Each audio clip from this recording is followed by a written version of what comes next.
Good morning बच्चों।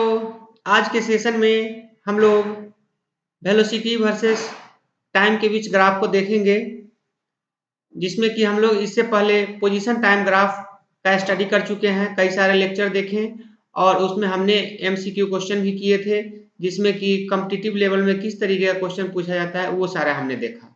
अब इसके बाद हम लोग यहाँ पे वेलोसिटी टाइम ग्राफ को स्टडी करेंगे और एक एक करके जानेंगे कि क्या कंसेप्ट है और किस तरीके से इस पर जो है क्वेश्चन पूछा जाता है। तो आइए हम लोग इस कंसेप्ट को देखते हैं।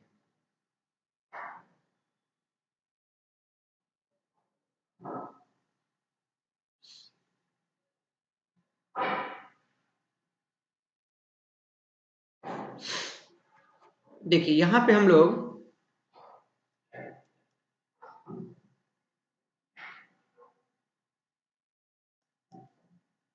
वेलोसिटी टाइम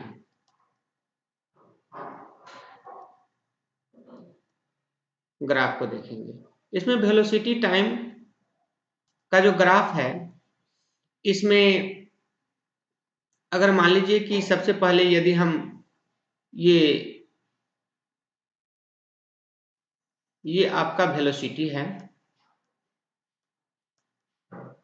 वेलोसिटी एक्सिस, ठीक है, और ये हो गया आपका टाइम एक्सिस। तो ये आपका वेलोसिटी एक्सिस और ये टाइम एक्सिस है। तो इसके बीच का जो ग्राफ होता है ना, मान लीजिए कि कोई भी ग्राफ है, तो सबसे पहले अगर एक जनरल ग्राफ की बात करें, जैसे ये हो गया, ये हो गया,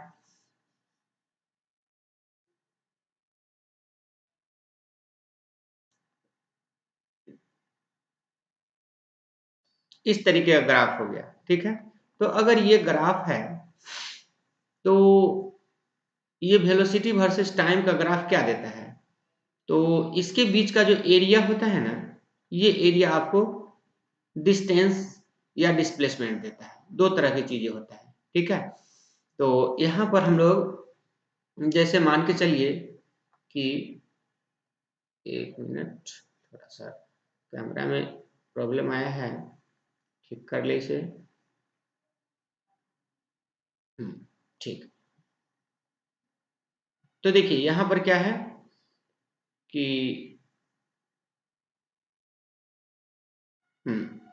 यहाँ से हम लोग आगे बढ़ते हैं। तो ये जो है हमारा वेलोसिटी एक्सिस है और ये हमारा टाइम एक्सिस है और ये जो है ओरिजिन है। और यहाँ से हमने क्या किया है कि एक ग्राफ ड्रॉ किया है जो कि टाइम एक्सिस के साथ ये क्या बना रहा है, एक एरिया बना रहा है।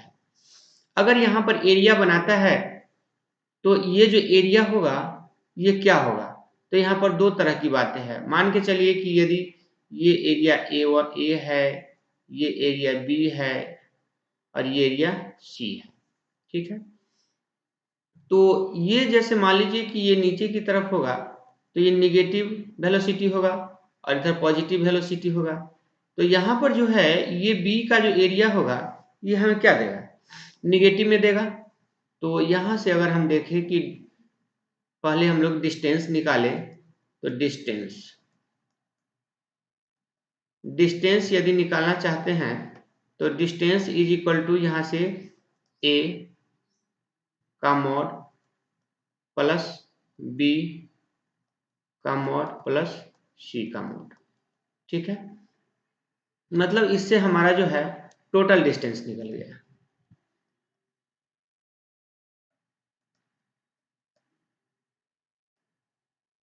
टोटल डिस्टेंस निकल गया, ठीक है। A1 का मॉड प्लस बी का मॉड प्लस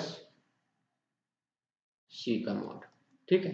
तो ए का मॉड प्लस बी का मॉड प्लस सी का मॉड ये सारा निकल गया। ये हमारा जो है डिस्टेंस देता है।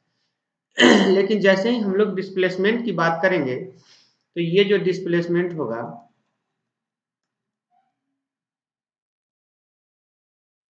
डिस्प्लेसमेंट, इसमें हम लोग ए प्लस बी प्लस सी तीनों को डायरेक्ट जोड़ेंगे और ए बी सी जो एरिया है उसका वैल्यू हम लोग साइन के साथ रखेंगे। यानी A B C with sign A B C with sign.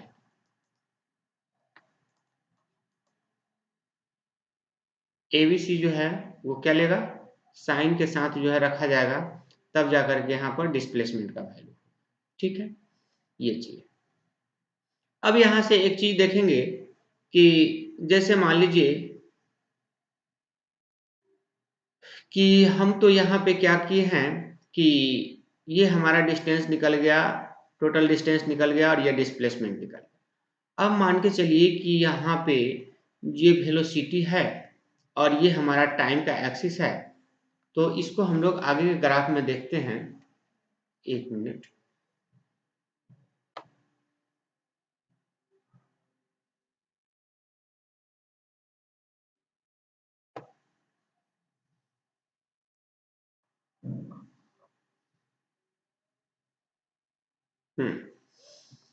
यहाँ से अगर मान लीजिए कि वेलोसिटी दिया हुआ है और मुझे चाहिए क्या, एरिया चाहिए, तो यहाँ से डिस्प्लेसमेंट निकालने का दूसरा तरीका है कि डिस्प्लेसमेंट, एक मिनट,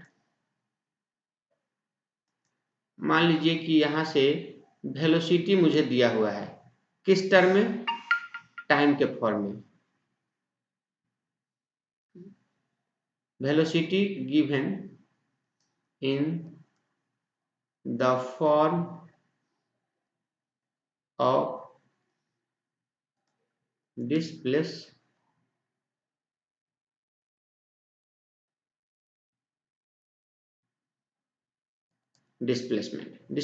के फॉर्म में। तो डिस्प्लेसमेंट एस के फॉर्म में है, तो यहाँ से एस इज इक्वल टू क्या हो जाएगा, integration of V dot D T हो जाएगा। ठीक है, मॉड वी डी टी। तो यहाँ से हमारा जो है इस तरीके से डिस्प्लेसमेंट निकलेगा। अब यहाँ पर जो है दो तरह की बात है कि जैसे मान लीजिए कि यहाँ पर v निकला है और t, तो v और t से जैसे ही मल्टीप्लाई करेंगे तो यहाँ नीचे का t ऊपर का t कैंसिल आउट, यहाँ पर क्या आ जाएगा, डिस्प्लेसमेंट आ जाएगा। ठीक है, अगर हमारा यहाँ पर डिस्टेंस निकालना होता है, डिस्टेंस, तो अगर डिस्टेंस निकालना होता तो हम लोग क्या करते कि डायरेक्ट v रखते और dt करते, यहाँ मॉड लगाने की कोई जरूरत नहीं होता। तो यहाँ पर क्या होता है, निगेटिव पॉजिटिव साइन जो भी होता है वो कट कर कैंसिल आउट हो जाता और फाइनली हमारा जो है ये डिस्टेंस निकल जाता है। ठीक है, ये बातें हैं। अब यहाँ से हम लोग आगे के ग्राफ को देखते हैं। ये तो हम लोग अभी तक निकाले हैं जो कि ग्राफ था वेलोसिटी वर्सेस टाइम का, और हमें मिल रहा है डिस्टेंस और डिस्प्लेसमेंट। ठीक है, लेकिन अब हम लोग ऐसा ग्राफ ड्रॉ कर रहे हैं जिसमें कि मुझे मिलेगा क्या, मुझे मिलेगा एक्सेलरेशन। तो यहाँ से मान लीजिए कि कोई ऑब्जेक्ट है जो कि P पॉइंट से Q पॉइंट तक कुछ वेलोसिटी से मूव कर रहा है। तो मान के चलिए कि ये जो है इनिशियल वेलोसिटी यहाँ पर v1 है और फाइनल वेलोसिटी ये v2 है। ये हमारा वेलोसिटी एक्सिस है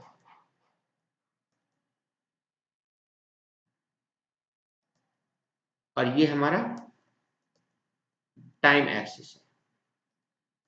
तो ये हमारा दोनों का अलग अलग है। अब यहाँ पर देखिए टाइम एक्सिस है, तो यहाँ पे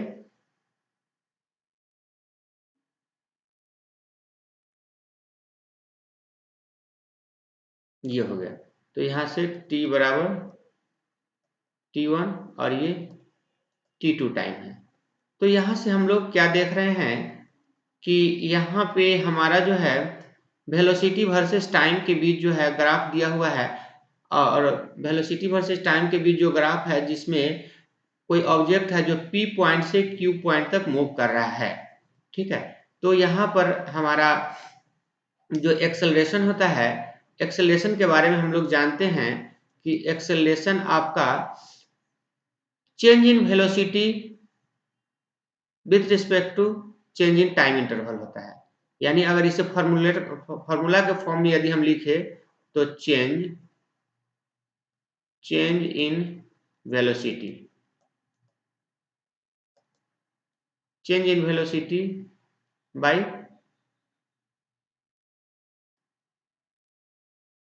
चेंज इन टाइम, या टाइम इंटरवल बोल सकते हैं।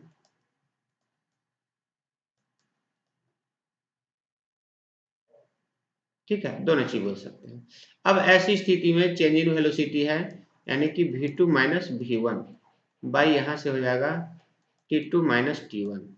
ठीक है, तो यहां से v2 minus v1 by t2 minus t1 हो गया, तो ये हमें क्या मिला, एक्सेलरेशन। तो इस तरीके से अगर मान लीजिए कि वेलोसिटी दिया हुआ है जिसमें इनिशियल वेलोसिटी और फाइनल वेलोसिटी दिया हुआ है और टाइम इंटरवल दिया हुआ है, तो इस तरीके से हम जो है ग्राफ के माध्यम से एक्सेलरेशन निकाल सकते हैं। ठीक है, तो इस तरीके का बेसिक्स जो है ये फंडामेंटल थ्योरेटिकल ग्राफ है, जिसके माध्यम से हमने क्या क्या निकाला, डिस्टेंस निकाला, डिस्प्लेसमेंट निकाला और एक्सेलरेशन निकाला। वेलोसिटी तो ऑलरेडी दिया हुआ है। ठीक है, तो इस तरीके से हम जो है सारा चीज निकाल दिए।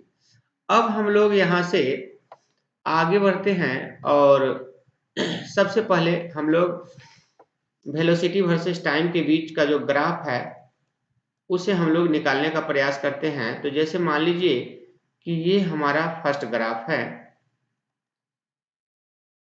ये है टाइम एक्सिस और ये है वेलोसिटी एक्सिस। ठीक है, और इसमें यहाँ पे कह रहा है कि यदि इस ग्राफ में आप दिखाइए कि velocity of object at rest,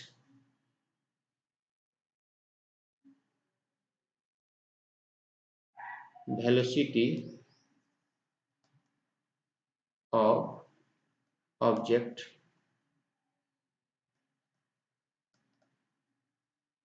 is 0, that means that is object at rest. ठीक है, ऑब्जेक्ट रेस्ट में है। वेलोसिटी अगर 0 है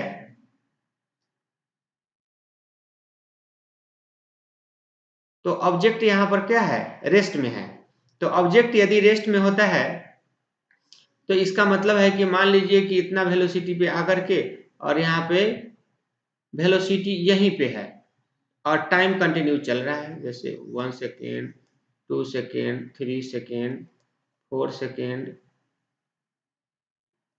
5 सेकेंड, 6 सेकेंड, इस तरह से चल रहा है और ऑब्जेक्ट यहाँ पे आके रुक चुका है। तो यहाँ से क्या होगा, ठीक इसके पैरेलल जो है वेलोसिटी का भी एक्सिस बनेगा। ठीक है, तो इस तरीके से आप देख रहे हैं कि यहाँ पर जो है ऑब्जेक्ट यदि रेस्ट में है तो टाइम एक्सिस के ही पैरेलल ग्राफ जाएगा। ठीक है, पहला हो गया। दूसरा हम लोग देखेंगे कि इसमें और आप क्या देख सकते हैं। इसमें आप दो चीज देख सकते हैं, जैसे मान लीजिए कि वेलोसिटी टाइम एक्सिस के पैरेलल है तो थीटा क्या होगा, दोनों यदि पैरेलल है तो ऐसी स्थिति में एंगल क्या होगा, तो एंगल आपका 0 हो जाएगा। अगर 0 होगा तो tan थीटा बराबर क्या हो जाएगा, 0, यानी कि स्लोप बराबर 0 हो गया। ठीक है, तो इस तरीके से सारा चीज जो है इसमें से हमारा निकल जाएगा। इसके बाद अगर मान लीजिए कि वेलोसिटी दिया हुआ है और वेलोसिटी ऑलरेडी जब 0 ही है तो यहाँ पर स्लोप की हम लोग बात ही नहीं कर सकते हैं और स्लोप ऑलरेडी 0 हो जाएगा, लेकिन फर्स्ट डेरिवेटिव की हम लोग यहाँ पर चर्चा ही नहीं कर सकते। ठीक है, तो इस तरीके से हमारा जो है इतना सारा इंफॉर्मेशन जो है इस ग्राफ के माध्यम से हमें मिलेगा अगर ऑब्जेक्ट कहाँ पे है, रेस्ट में। अब मान लीजिए कि अगर दूसरा ग्राफ देखते हैं दूसरा ग्राफ देखते हैं। इस दूसरा ग्राफ में ऐसा है कि ये जो ग्राफ है ये आपको वेलोसिटी एक्सिस के ही पैरेलल है। वेलोसिटी एक्सिस के पैरेलल ग्राफ है और ये time axis, velocity versus time axis के बीच, ये वेलोसिटी एक्सिस के बीच ये पैरेलल ग्राफ है। पैरेलल ग्राफ का क्या मतलब कि यहाँ पर टाइम फिक्स हो गया, टाइम टी। इस टाइम टी पर कह रहा है कि वेलोसिटी जो है आपका ये कहाँ तक जाएगा, ये जो है ओरिजिन से सीधे जो है इनफाइनाइट तक एकदम 30 सेकेंड में चला जाएगा, जो कि कभी पॉसिबल नहीं है।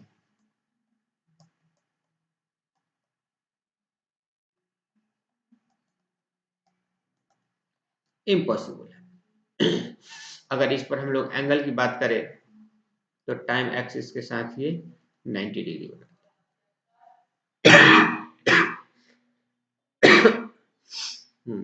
तो ये टाइम एक्सिस के साथ ये जो है आपको 90 डिग्री बनाता है, यानी कि tan थीटा का वैल्यू क्या हो जाएगा, इनफाइनाइट, यानी कि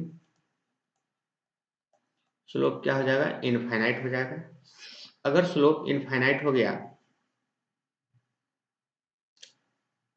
स्लोप आएगा, ठीक है, बहुत अच्छा बात। लेकिन इस तरह का ग्राफ जो है कभी भी पॉसिबल नहीं होता है। ठीक है, ये चीज हुई। अब हम लोग यहाँ से आगे बढ़ते हैं। इसमें दो ही इंफॉर्मेशन मिलेगा और कुछ मिलेगा क्या?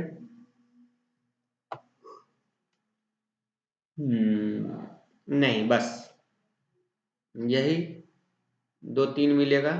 तीन, थीटा टेन थीटा और स्लोप। थीटा टेन थीटा और स्लोप यहाँ पे निकाल चुके हैं। अब हम लोग के पास अगला थर्ड ग्राफ है, और इसमें यदि हम लोग देखें तो यहाँ पे थर्ड ग्राफ है जिसमें कि इस तरह का ग्राफ है, और ये हमारा वेलोसिटी एक्सिस,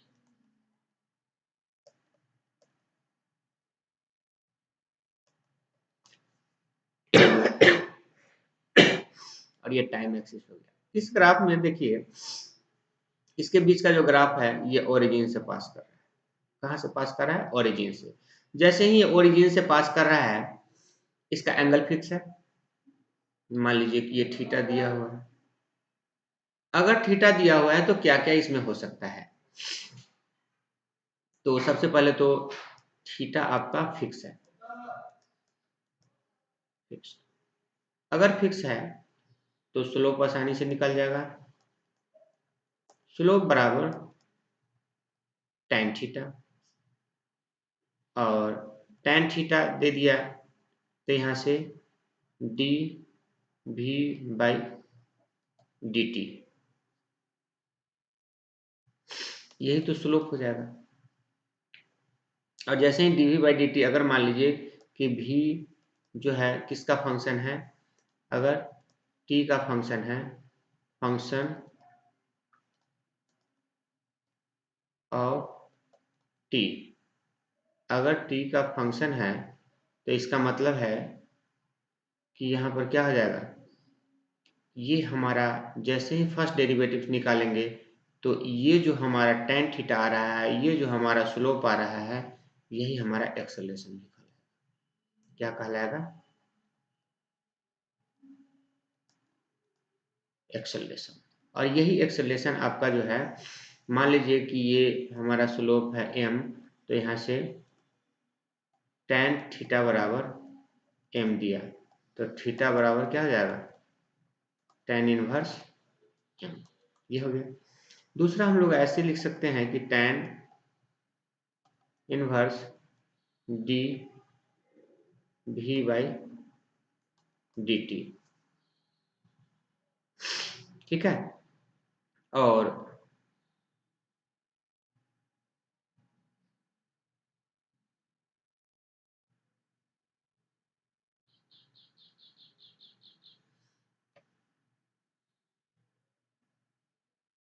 ये हो गया। अब यहाँ से इस तरह से हमारा एंगल भी निकल गया। और स्लोप भी निकल गया, थीटा भी आपको पता चल गया। अगर ये फंक्शन टाइम का है तो फर्स्ट डेरिवेटिव्स निकल गया, फर्स्ट डेरिवेटिव्स यहाँ पर एक्सेलरेशन कहलाता है, ठीक है। tan थीटा स्लोप है और संयोग से यह भी जो है आपको एक्सेलरेशन के ही बराबर हो जाएगा, ठीक है। तो आप कई तरीके से आप यहाँ पर जिस तरह का इंफॉर्मेशन बुक में दिया हुआ रहेगा, क्वेश्चन में दिया हुआ रहेगा, उस तरीके से हम लोग यहाँ से डिराइव कर सकते हैं, ठीक है। इसके बाद अगला क्वेश्चन है, अगला ग्राफ है जिसको हम लोग देखते हैं।